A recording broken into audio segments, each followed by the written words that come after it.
We move on to stage 9 of the Dakar 2009. We go into the heart of the Atacama Desert, the driest in the world.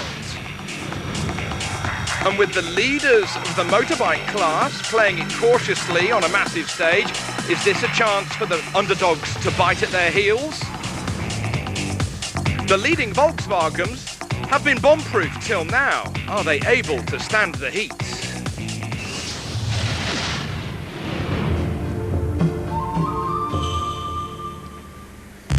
Quick look back at what happened yesterday on stage 8 of this dramatic Dakar. Same challenges, new places, and my goodness me, I think there were actually some more challenges involved yesterday. We left the Pacific side town of Valparaiso for a stage that encompassed 2,000 corners, and it caught nearly everybody out. Not just these privateers, but the pros as well. Christoph Holovitz, Robbie Gordon, all running into trouble. You do not want to go over the edge at all costs. On board with Yun Mitsuhashi, the Japanese driver who formerly was on a Honda on 2 wheels in the Dakar. He's now in a Toyota and so lucky to get away with this moment. You had to get in your rhythm. You could not afford to make any mistakes at all. The edge was just dying to get you over there. Meanwhile, the Dutch guys were sticking together. Martin van Gastel towing in Alex van den Broek. 4 wheels towing in 2.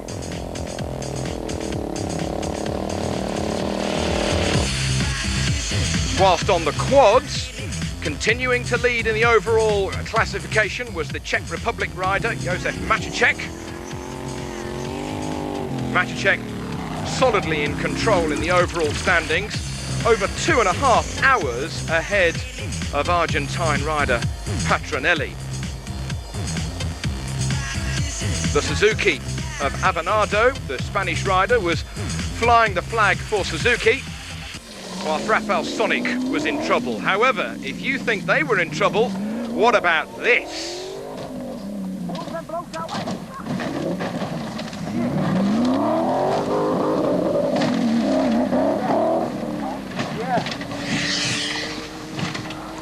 Jean-Paul Humili had a massive crash on a quick right-hander. Unfortunately, was relatively okay. Unbelievable.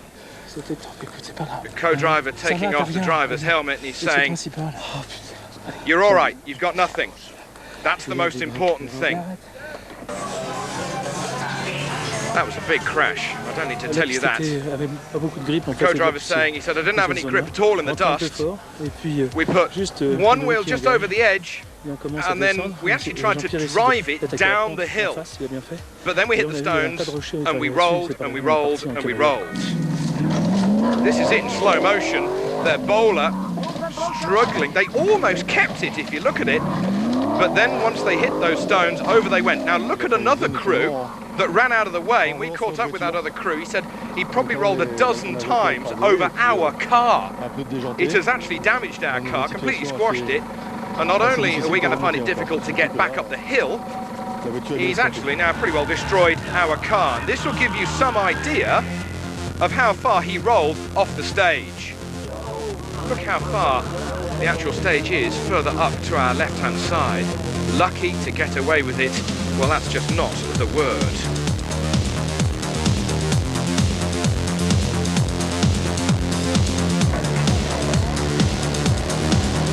Now this is another crew. Jerome Hardy, only a little bit off the beaten track and held up literally by a tree. He says, "Look at our tracks, look at our route. We were following other tracks and we were just lucky that we didn't roll once we went over the edge. We actually got stopped by some pretty big rocks, and now we've just got to wait for the trucks to turn up."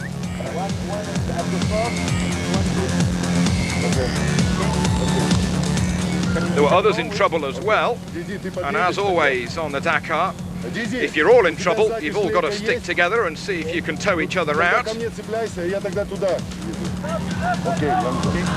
under searing heat, they decided that they could just about do it. Jean-Pascal Besson, deciding that they could get him out, and they could indeed. They were very, very lucky to get away with that. Damage, yes, but they could continue on. He says, I think I was very lucky. When I saw the blue bowler coming over us, we jumped to one side, and now we've got a lot of work to do on our own car ourselves. But we're lucky not to be in serious trouble.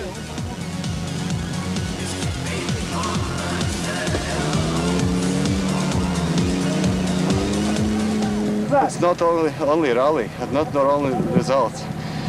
He drives a real man, and this for safety is the first time. Rally is after.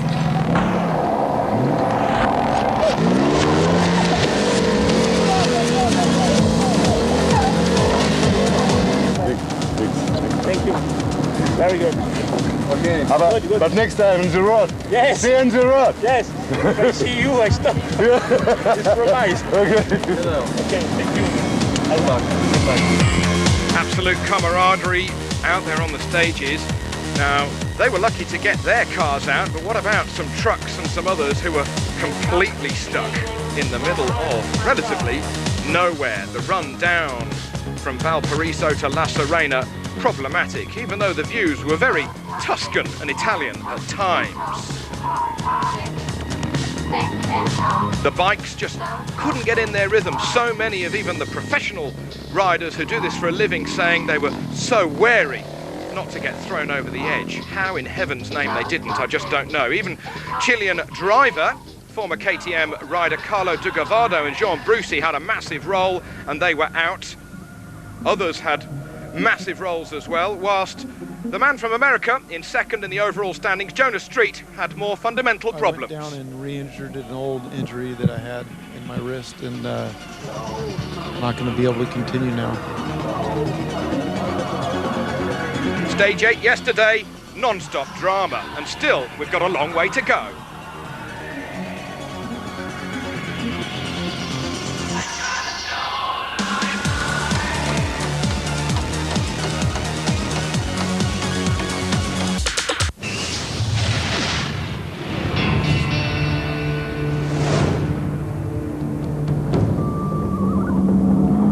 Stage 9 of a punishing Dakar from La Serena up towards Copiapo. The Atacama Desert is a virtually rainless desert. It probably hasn't rained here for some 300 years. It is going to be punishing all of the way.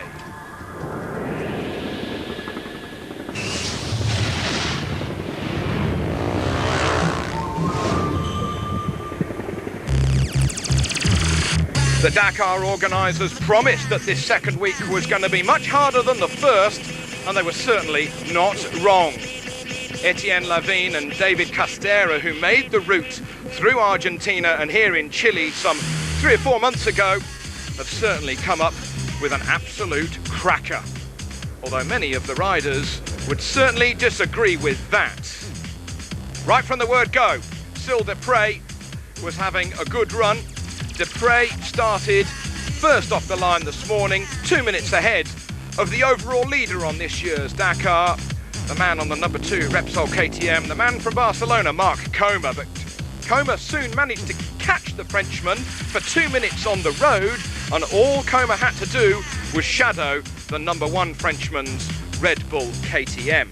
The pair of them started an hour and a half apart in the overall standings, so Coma had less to lose than Desprez out on the stages. Once more, the massive Chilean fans were cheering for only one man. Francisco Lopez caught the Frenchman and the Spaniard for 4 minutes on the stage, but would that be enough for him to catch them in the overall standings? Lopez managing to creep inside the top 10 a couple of days ago, and although he's 2 hours behind them in the overall standings, he started the day in 7th overall.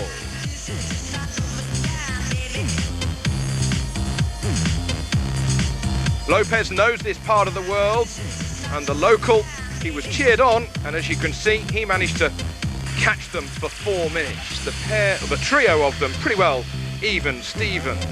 Then at the sole refuelling point of the day, Mark Comer had a problem, and Mark Comer was lucky that Jordi Vierdoms, the junior Repsol Honda rider, could give Mark a screw to mend his clutch.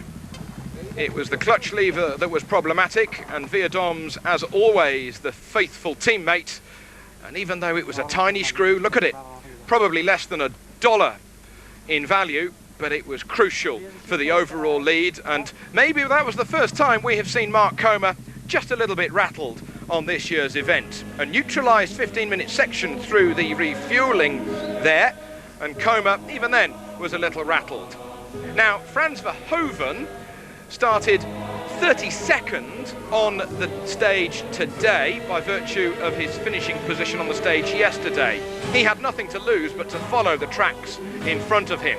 The victor of stage 2 was distracted by the helicopter. He was lucky to get away with going over the big rocks, but the big, tall, are there any short Dutchmen? But the big, tall Dutchman on the KTM, the Vectra squad, managed to be victorious today on the stage after 6.5 hours of running through punishing, very African-like desert.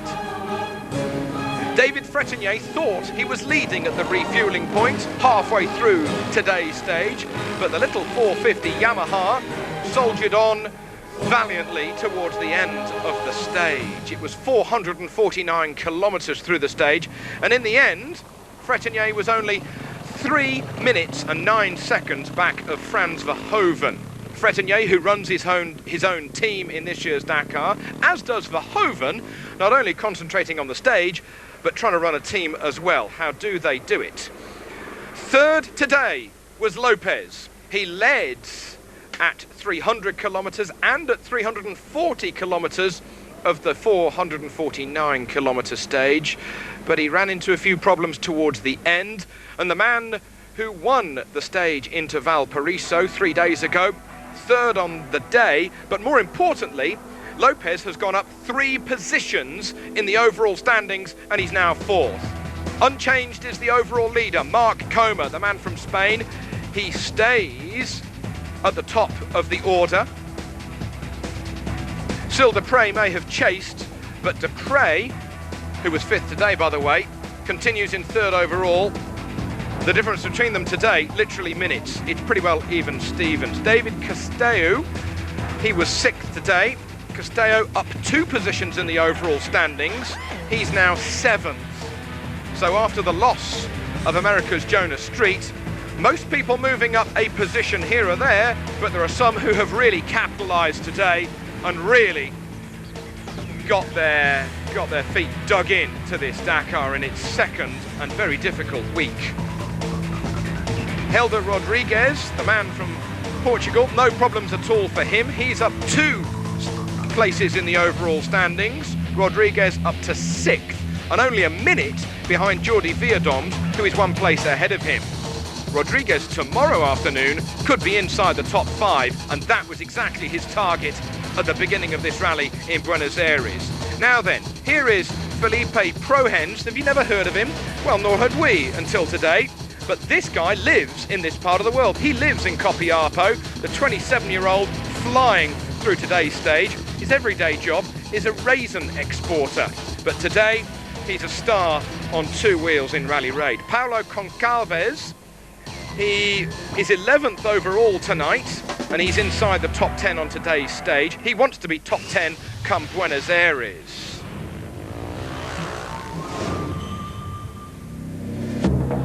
Frans Verhoeven wins his 2nd stage of this year's Dakar, 3 minutes ahead of Fretenier. Lopez, strong stuff in 3rd. Comer safe in 4th. Dupre, maybe he could have done better than 5th. Comer leads overall still from Fretenier. Dupre 3rd. Lopez up to 4th. Vierdoms 5th. Ça c'est une vraie spéciale. Il y avait du tout. Verhoeven, the victor, saying it was a great stage. Also for me, I started in 32nd position in the dust and managed to catch everybody. I was very quick all day and I'm very happy. Mark Comer's saying it was good stage with dunes, navigation. The first pass, first col was actually very close to the sea. The navigation was most important. I enjoyed it.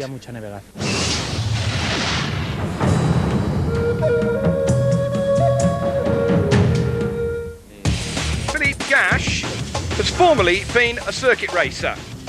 He's done Le Mans 7 times. He's even done the Indy 500, the world's greatest motor race. But now, well, he's rally racing.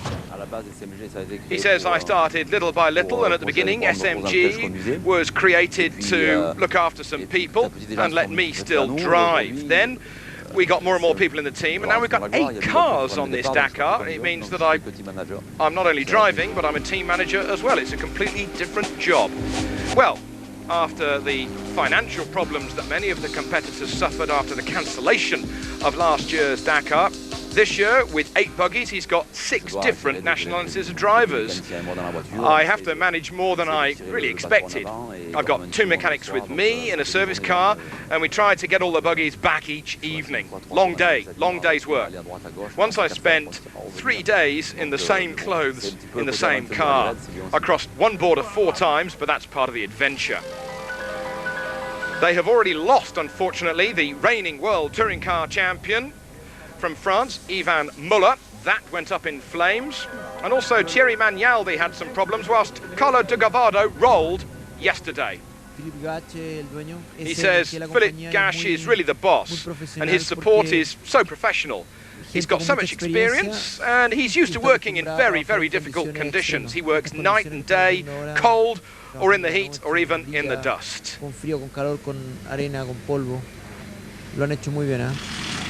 On the Dakar, Gash has got 36 people working in the team, from drivers to electricians, and Gash has really invested over the last 2 years, and he's put €2.5 million into the project. Even if today he's a businessman, he's still got the passion. He says, maybe I'll get back in the driver's seat, and when I see them going into the desert each morning, I may be a little envious, and I want to be with them.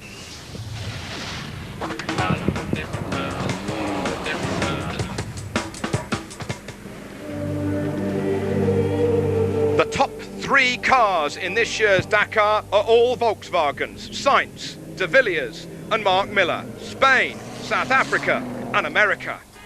The trio of them are split by 18 minutes after well over 27.5 hours of rallying. How close can it get?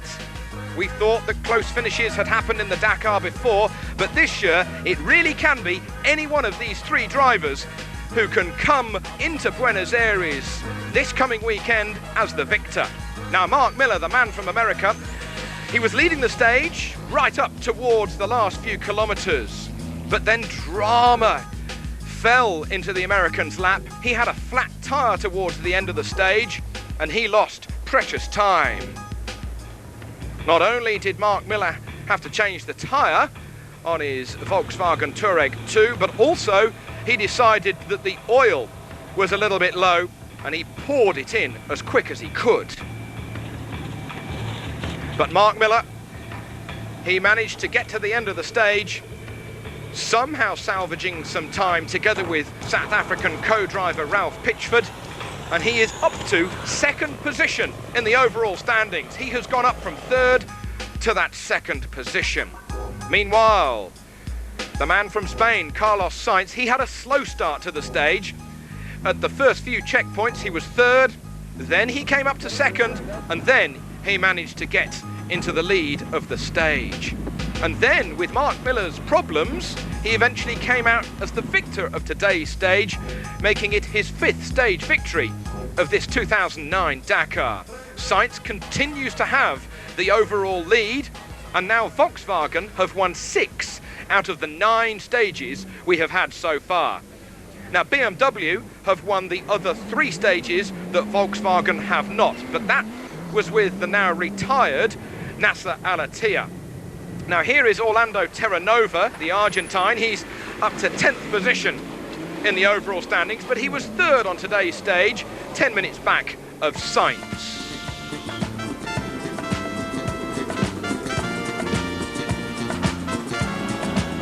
Janil de Villiers was in the lead at the first control point, but then the South African got lost after about the first 40 kilometres, and that's the last thing you need to do in a 450 kilometre long stage.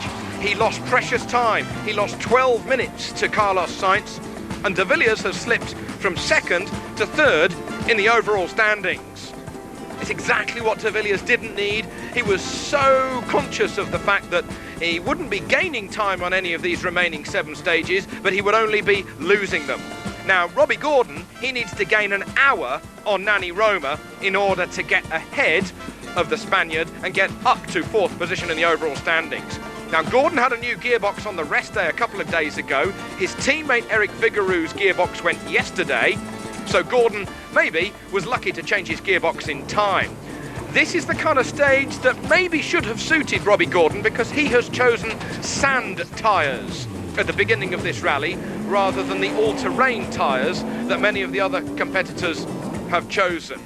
Gordon third on today's stage, but he has gained 22 minutes on Nani Roma ahead of him.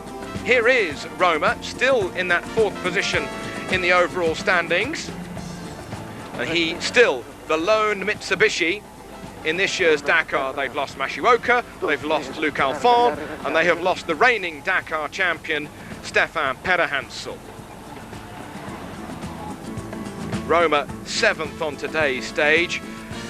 You rather fancy that, seeing as though Roma is the only Mitsubishi left in this rally, he's playing it pretty safe to try and get the Japanese mark back to Buenos Aires in one piece. They don't want the embarrassment of having all 4 cars out.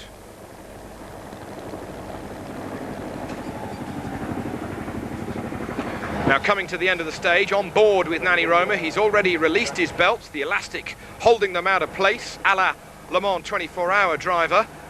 And Nani, he's a hard man. He's won the Dakar on a bike, and even in a car, it's hard work.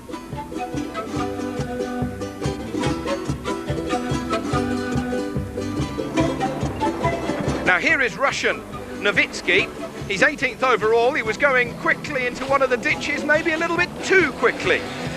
Novitsky's 18th overall, but he could be 16th by the end of today's stage, because he got 6th coming into Copiapo, his best stage result so far in this year's Dakar. Now, Ivar Erik Tollefsen is a Norwegian. He's formerly done a lot of climbing on ice in Antarctica, but this year he's doing the Dakar and he's going well. He's had a late change of co-driver in the shape of Britt Quinn Evans, and obviously their co-driver language is all in English, except when it comes to swearing. Tollefsen, he is 7th in the overall standings, 1 place behind Pole Krzysztof Holowicz in Gregoire de Mavius's overdrive squad. It's really a Nissan Navara that is continued to be built in South Africa, but is driven with such aplomb by the flying Pole. Now here is the Dutch driver Kuipers in his BMW. Kuipers in his first Dakar on 4 wheels, and he's 9th overall.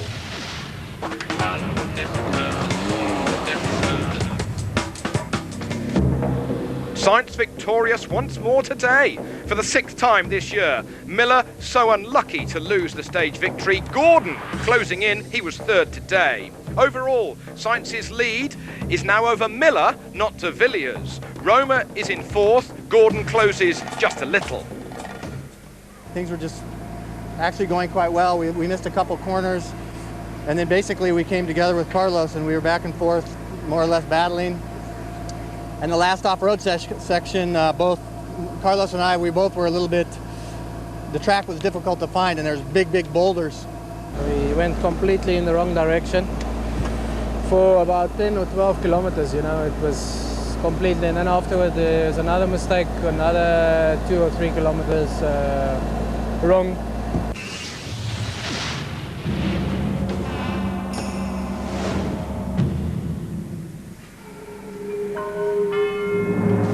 Coming into today's stage, Vidaurus Kabirov was leading in the overall standings, but there was drama early on after early leader on today's stage.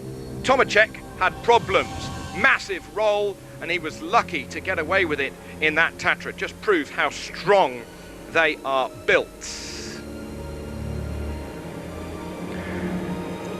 Khabirov leads overall from Vladimir Shagin, but it's actually the closest battle on this year's Dakar. Out of all of the 4 classes that we've got running, bikes, quads, cars and this, the truck class, there's only just over 3.5 minutes between Khabirov and Shagin. The two works, Kamaz, being pretty close together. Now, Andre de Azevedo, he's a Brazilian in the Czech-built Tatra. He was leading at the last control point. Tomorrow's stage 10, and it's the longest of this year's rally. It's the one they've all been dreading. It's going to be 670 kilometres of punishing rally raiding from Copiapo back to Copiapo. It'll be tough all of the way.